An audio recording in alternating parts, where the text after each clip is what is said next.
Hi, this is Miss Darcy coming to you right from the classroom. The last time I talked to you, we talked about emergency preparedness, making sure you know what to do in times of emergency or in case of emergencies, following the school drills and making sure your students follow the drill, make sure they know what to do in the case of emergency. And you want to get that done at the start of the school year or whenever you enter the classroom, because I know not everyone start teaching in August. Some may go in January and just whenever they are needed. But whenever you go, you need to know um, the emergency procedures and make sure your students know them. All right. So now you're playing your first lesson. You've created your classroom management plan. You decorated your classroom. You set up your classroom. You have your area. Your students have their area. Um, you're familiar with the emergency preparedness. Your students are. On today, I just want to talk to you more on classroom management, um, because I know a lot of teachers, when they think of classroom management, they always think about, okay, what am I going to do for those students who misbehaves?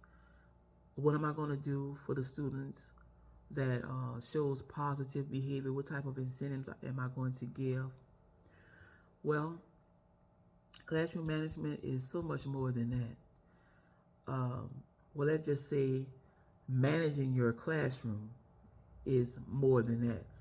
It's the little things that we often take for granted that helps with classroom management. Little things like the way we dress. Did you know that the way you dress affects the level of respect your student have for you? Did you know that?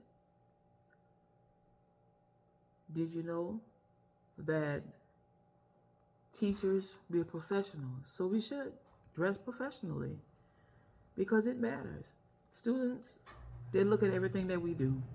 They notice every single thing.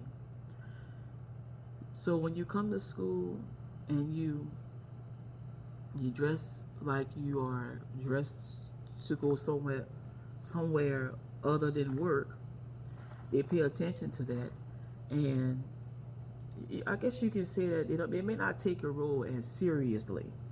So that's something to look at. For a suggestion, I wear uniforms just like my students. Some students, they don't like uniforms, so they don't wear the uniform the way they're supposed to. Have on the ID, wear your ID every day. Have your shirts tucked in. So what I do is I model how they should wear their uniform. So unless it's a day like Friday, like today, I'm not wearing a collared shirt. Today is Friday, of course. I'm wearing a school spirit shirt. But um, other days of the week, I have on a collared shirt. I have my lane on, my ID, my khakis, to model how they should look. So dress accordingly, and I promise that it does matter. It does matter. Also, when you talk to your students, talk to them in a respectful way. That matters as well. Don't scream, don't yell, call them by their name, and insist that they respect you as well. And when you address them in that way,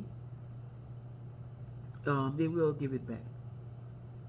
So the way you dress, the way you talk to them, showing them respect, and insisting that they show you respect as well, all of that helps with managing your classroom.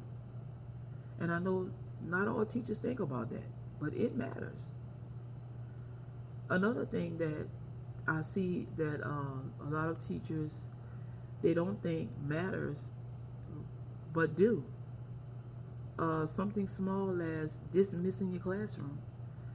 Did you know that the way you dismiss your classroom affects the way the students enters another classroom? If they just run out of your classroom when the bell rings and you don't actually dismiss them in an orderly fashion, they run out of your classroom and they run into the next classroom, and that classroom start off chaotic. So, in everything that you do, try to do it decent and in order. And I promise, it matters.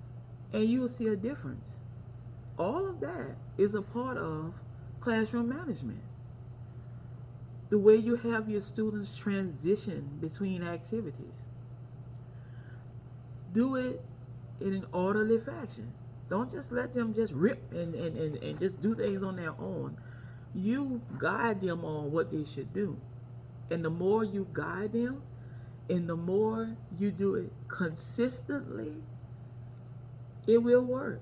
They will conform. And you will see a big difference in how you feel at the end of the day. You don't have to go home with a headache because the kids just all over the place. So all of those little things matter. The way you dress, dismissing your classroom, the way you have the kids transition between activities. Make sure you try to do everything in an orderly fashion. It matters. And until next time, that's the Darcy way.